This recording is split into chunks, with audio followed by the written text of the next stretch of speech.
We were trying to prove that pangolins were highly endangered, but they're so hard to study out in the wild that we couldn't prove it. Pangolins are incredibly shy. There are 8 species of pangolin in the world. There are 4 in Asia, and there are 4 species in Africa. Somebody came in from overseas to start looking at shipments. They were going to Hong Kong, into China, and instead of finding elephant and rhino, they started finding pangolin. The world has actually only realized recently that pangolins are the most trafficked animal in the world. Within 10 years, it's estimated we will no longer have pangolins in Africa. As soon as you start harvesting animals on this extent, it's going to lead to a huge population decline. These imported animals, one day we won't see them anymore. So it's very painful. Chinese, they are one of the most targeted people. They're getting locals to get them. They're willing to sacrifice sometimes their lives or their independence to go out and poach for pretty much small amounts of money compared to what that pangolin is getting on the end market. In Africa, they aren't worth a lot. You can buy a pangolin for approximately $20 in Ghana, Sierra Leone, or Cameroon, but anything between $500 to $2,000 in Asia. I will try to tell those who are doing such things, one day their children, they will ask them, where's the pangolin? They won't see it live anymore. Over in Asia, there tends to be a need to impress, especially if you have new money.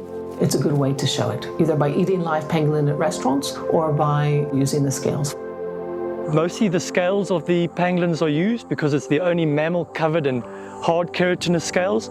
They're used in traditional medicine, in China in particular. It's not really for medicine because it's just fingernails and hair, so it has no medicinal properties, but it's traditional belief more than anything else. There's definitely solutions to the pangolin trade. One is we work with our law enforcement and we're increasing the risks that poachers are taking on the ground because now suddenly people are getting large penalties.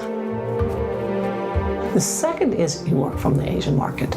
You've got to get mega stars in Asia that are willing to come out and say, stop the trade. Education's one of important tools. Chinese government and Namibian government, they must really work together to educate these culprits who are doing such things. Also, we need the grassroots people, private people, government to come together to educate local people because money is not everything. We're going to attempt to train pangolin sniffer dog, and then if it succeeds in terms of training, we're going to put it into an operational mode and see if we actually can track down illegal pangolin scales and live pangolins from the trade. Hopefully we'll become something that we can turn this trade around. We must really be proud of Namibia. We must really keep our nature, our animals in peace, in harmony.